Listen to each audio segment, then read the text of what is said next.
With an experience of 32 years in the domain of nephrology, including specialization in renal transplant, hemodialysis, CAPD, and all kidney-related ailments, along with critical kidney patients with emergency management, Dr. D.K. Agarwal is one of the most eminent doctors in Delhi NCR. Dr. Agarwal did his MBBS, MD, medicine, with gold medal, then he did DM, DNB in nephrology. He got experience at University of Missouri Columbia, USA. He has many publications in various journals of national and international reports. At present, he is working as senior consultant at Indraprastha Apollo Hospital, New Delhi. Hello everyone, I am Sarim Iqbal from Media 9 Network और आज हमारे साथ मौजूद हैं India के जाने माने मशहूर नेफ्रोलॉजिस्ट डॉक्टर डी.के. अग्रवाल। और आज हम बात करेंगे एक बहुत ही महत्वपूर्ण टॉपिक पे जिसे हम कहते हैं फास्टिंग या व्रत। पहला क्वेश्चन है कि आजकल हर धर्म में, हर रिलीजन में लोग फास्टिंग रखते हैं।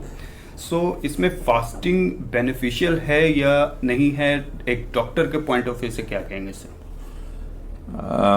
मैं doctor D K. Agarwal, professor and senior consultant in nephrology and renal transplantation in Apollo Hospital. आपका सवाल बहुत उपयुक्त है। चाहे वो त्यौहार किसी भी धर्म का हो, हिंदू, मुस्लिम, व्रत उसमें काफ़ी रखे जाते हैं। आजकल रमज़ान भी चल रहे हैं, होली भी निकल के गई है। तो ऐसे में हम लोगों को ये मालूम होना चाहिए कि व्रत हम रखें या ना रखें, पहला सवाल ये आता है। तो व्रत रखने के कुछ फ़ायदे हैं, कुछ नुकसान हैं। व्रत रखने के फ़ायदे ये हैं कि नंबर 1, इसमें वेट लॉस होता है, थोड़ा वज़न कम होता है आपका। अगर आप वज़न ज़्यादा है आपका तो ब्लड शुगर कंट्रोल होती है। अगर शुगर ज़्यादा है, आपको डायबिटीज़ है तो थोड़ी कंट्रोल होती है क्योंकि खाना नहीं खा रहे हैं। तीसरी चीज़, आपको कैंसर की सर्विलेंस सेल्स की बढ़ जाती है। तो ये देखा गया है कि कैंसर न्यूप्लास्टिक लीजन्स जो कैंसर्स होते हैं वो भी कम होते हैं। और जिन लोगों को प्री डायबिटीज़ है, बहुत हल्की फास्टिंग थोड़ी सी बढ़ी हुई है, फास्टिंग हाइपरग्लाइसीमिया है, या हल्की डायबिटीज़ है, बहुत मामूली चीज़ के लिए दवाई नहीं खा रहे हैं, तो वो रिवर्ट बैक भी कर जाती है और हमारी रिस्क डायबिटीज़ की कम हो जाती है। ये तो फ़ायदे हो गए। नुकसान ये है कि भाई ये जो है हमें हाइपोग्लाइसीमिया कर सकता है, आप खाना नहीं खा रहे हैं। और कभी कभी क्या होता है, व्रत के बाद बहुत ज़्यादा खाना खा लेते हैं तो हाइपरग्लाइसीमिया भी हो सकता है, रीबाउंड। तीसरा, डिहाइड्रेशन हो सकता है। इससे आप पानी के कमी का शिकार हो सकते हैं और नींद भी ज़्यादा आती है। आपने देखा हो व्रत में लोग ज़्यादातर सोते रहते हैं और या आराम करते रहते हैं। और अगर फास्टिंग 24 आवर से ज़्यादा हो तो वो डेंजरस भी हो सकती है। तो लगातार 24 घंटे फास्टिंग रखना भी, तो मैं इसमें ये कहूँगा कि बेनिफिशियल है फास्टिंग, बट केयरफुल रहना है। Beneficial but careful. राइट। एक और महत्वपूर्ण क्वेश्चन है, सपोज कि फास्टिंग करना है तो कितने टाइप की फास्टिंग होनी चाहिए? जैसा कि आपने बोला कि 24 आवर से ज़्यादा नहीं होने चाहिए, तो कुछ और भी अदर टाइप की फास्टिंग होती है जो कर सकते हैं या नहीं कर सकते? फास्टिंग एक्चुअली 2-3 तरह की होती हैं। एक फास्टिंग होती है, जैसे हमारा 24 घंटे का दिन है तो 16 घंटे और 8 घंटे, 16 घंटे हम कुछ ना खाएं और 8 घंटे हम अपना जो भी है फास्ट तोड़ते हैं, खाना खाएं या जो भी करें वो 8 घंटे में करें। दूसरी होती है कि जो जैसे हम 24 घंटे लें तो 20 घंटे की फास्टिंग करें और बाकी का जो खाने पीने का काम है वो 4 घंटे में करें।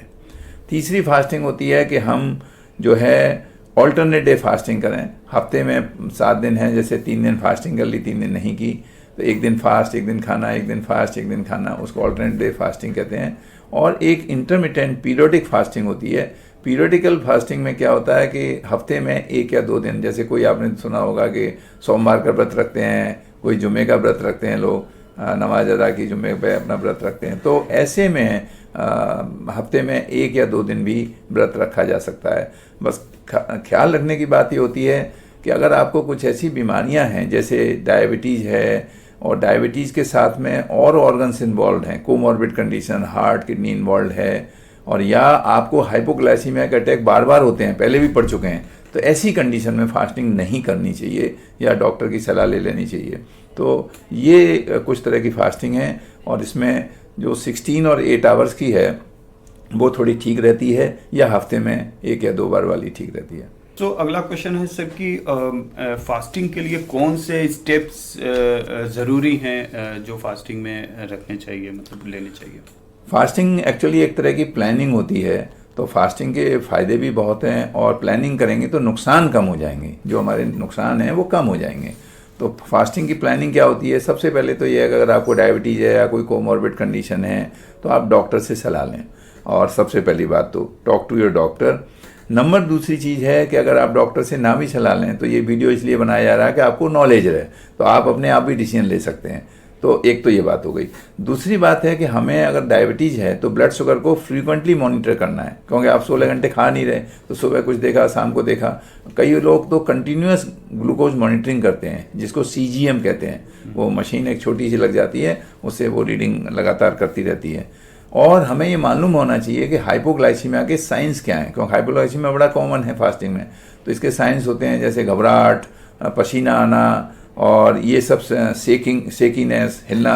तो ये इम्पेंडिंग टू डेथ, जैसे बिल्कुल घबराहट हो रही है, मर जाऊंगा मैं, और तो मुंह सूख रहा है। तो ऐसी कंडीशन में हाइपोग्लाइसीमिया में हमें तुरंत फास्ट का ये ना करके हमारा फास्ट चल रहा है, फास्ट तोड़ के कोई चॉकलेट या कोई चीनी की चीज़ें या मीठे या कोई पेय पदार्थ ले लेना चाहिए। सबसे इम्पोर्टेंट बात यह है कि फास्टिंग में हमें क्या खाना चाहिए और क्या नहीं खाना चाहिए, ये बहुत जानना जरूरी है। तो कुछ चीज़ें हैं जो हमें फास्टिंग में खानी चाहिए, कुछ नहीं खानी चाहिए। तो सबसे पहला है कि जो फूड होते हैं, एक होते हैं प्रोसेस्ड फूड, एक होते हैं मिनिमली प्रोसेस्ड फूड। तो प्रोसेस्ड फूड उनको कहते हैं जो डिब्बों में आते हैं और पन्नियों के अंदर बंद आते हैं, चिप्स वगैरह जैसे, उनको प्रोसेस्ड फूड कहते हैं। तो हमें ऐसा खाना खाना चाहिए जो कम प्रोसेस वाला हो। फॉर एग्जाम्पल जो लेस स्टार्ची हो। लेस स्टार्ची में आपके आ गए जैसे स्पाइनिच है, पालक है, ब्रोकली है, कैरेट है, गाजर है, और बीन्स हैं, ये सब खाना चाहिए। दूसरे प्रोटीन्स, लीन प्रोटीन्स, जैसे फिश, चिकन, अंडे की सफ़ेदी, ये तो नॉन वेज में आ गई। और अगर आपको डेयरी प्रोडक्ट्स लेने हैं तो डेयरी प्रोडक्ट्स में आपके आ गए दूध लें जो सेपरेटक आता है, या टोन मिल्क होता है, सिंगल टोन, डबल टोन, उसमें फैट कम हो जाती है। बटर मिल्क होता है जिसे मठा भी कहते हैं, जिसे गुड पेय पदार्थ है। और एक दूध होता है और एक दही, ये सब ले सकते हैं। बाकी होल ग्रेन खाएं, होल ग्रेन की चीज़ें जैसे ब्रेड आती है, ब्राउन ब्रेड आती है, एक वाइट ब्रेड आती है। ब्राउन ब्रेड ज़्यादा बेनिफिशियल होती है, ऐसे ही ब्राउन राइस ज़्यादा बेनिफिशियल होता है। ओट ले सकते हैं। फ्रूट्स में सेब है, केला है, पपीता है, और वेरीज हैं, ये ले सकते हैं। नट्स ले सकते हैं थोड़े बहुत कम क्वांटिटी में। और क्या नहीं खाना है वो होता है लेस कार्बोहाइड्रेट वाला। जैसे हमें चीनी की चीज़ें बहुत कम खानी, जो हम ज़्यादातर हिंदुओं या मुस्लिम में मालूम नहीं मुझे, लेकिन चीनी की चीज़ें बहुत ज़्यादा खाते हैं, तो वो नुकसानदायक होती हैं। तो चीनी की चीज़ें हैं, और डब्बे में बंद चीज़ें हैं, और ड्रिंक्स हैं जो हमारे जिनमें कैलोरीज बहुत होती हैं, शुगर बहुत होती है, वो ड्रिंक ना लें। चाय कॉफ़ी ये कम लें। तो ड्रिंक्स शुगर वाली, शुगर की चीज़ें, चाय कॉफ़ी, और ये कम लें। और वाइट ब्रेड जो मैदे की बनती है, और वाइट ब्रेड और वाइट राइस जिसको पॉलिश करके उसका वो निकल जाता है छिलका वगैरह, तो वो थोड़ा कम इस्तेमाल करें, क्योंकि वो प्रोसेस्ड में आ जाता है। फिर ये है चीज़ें हमें ध्यान रखनी चाहिए। Right. So as a nephrologist sir, आपने हमेशा पेशेंट को और आम लोगों को ये सलाह दिया है कि पानी का जो सेवन है ज़्यादा करें, राइट। बट फास्टिंग में जो लोग हैं, बहुत ऐसी फास्टिंग है जिसमें पानी भी 12 घंटे तक नहीं पी सकते हैं। सो किडनी के ऊपर क्या इफ़ेक्ट पड़ता है ऐसे फास्टिंग में? सो कैसे रहना चाहिए इस कंडीशन में? ये बहुत अच्छा सवाल है। किडनी की जिनको तकलीफ़ है तो उन्हें एसेस करना चाहिए कि भाई हमें फास्टिंग करनी है कि नहीं करनी है, क्योंकि किडनी में कुछ फ़ायदे भी हैं और कुछ नुकसान भी हैं। जैसे मैंने बताया कि फास्टिंग के कुछ फ़ायदे, कुछ नुकसान हैं। अगर हमारी क्रिएटिन यूरिया बढ़ी हुई है, बहुत ज़्यादा कॉन्सेंट्रेशन डिफेक्ट है हमारी किडनी में, कि हम पेशाब किए जा रहे हैं, पानी नहीं मिल रहा है, तो डिहाइड्रेशन में चली जाएगी और उसको इंजरी होगी, इस्कीमिक इंजरी। तो जिनको ज़्यादा किडनी की बीमारी है या जिनके प्रोटीन जा रही है और क्रिएटिन बढ़ा हुआ है, उनको तो फास्टिंग से परहेज़ करना चाहिए। ये तो हो गई पहली बात। अब दूसरी बात, मान लीजिए आपको वो चीज़ उतनी स्थिति नहीं है, हल्की तकलीफ़ है और आप फास्टिंग करें ना करें, तो फास्टिंग में कई चीज़ें सहायक होती हैं। जैसे ये फास्टिंग ऑक्सीडेटिव स्ट्रेस को कम करती है। किडनी में जो इंजरी होती है ऑक्सीडेटिव स्ट्रेस के कारण, उसको कम करती है। दूसरा, इन्फ्लामेशन, सूजन को किडनी में कम करती है। शुगर को, ग्लूकोज को कंट्रोल करते हैं। और ऑटोफेजी एक वर्ड होता है जिसमें कि ये जो मरी हुई सेल्स हैं या एबनॉर्मल सेल्स हैं, तो फास्टिंग में उनकी जो है क्षमता कम हो जाती है। उसको ऑटोफेजी सेल्स कहते हैं, भाई अपनी खराब चीज़ों को हटाते जाते हैं फास्टिंग में। दूसरा, फास्टिंग में जैसे हम शुगर सी मेटाबॉलिज्म से एनर्जी प्राप्त करते हैं, फास्टिंग में फैट की मेटाबॉलिज्म से एनर्जी प्राप्त करते हैं, तो उसमें एनर्जी का सोर्स हमारा चेंज हो जाता है। लेकिन नुकसान क्या है? नुकसान भी बहुत हैं कि हम पानी नहीं पिएंगे और हमारा डिहाइड्रेशन हो जाएगा, तो हमारी इंजरी होगी किडनी को, और हमारा किडनी का फंक्शन पहले से ही कम है तो वो और डाउन हो जाएगा। तो ये बहुत ही ध्यान में रखने वाली बात है कि डिहाइड्रेशन हमारे किडनी के फंक्शन को खराब कर सकता है।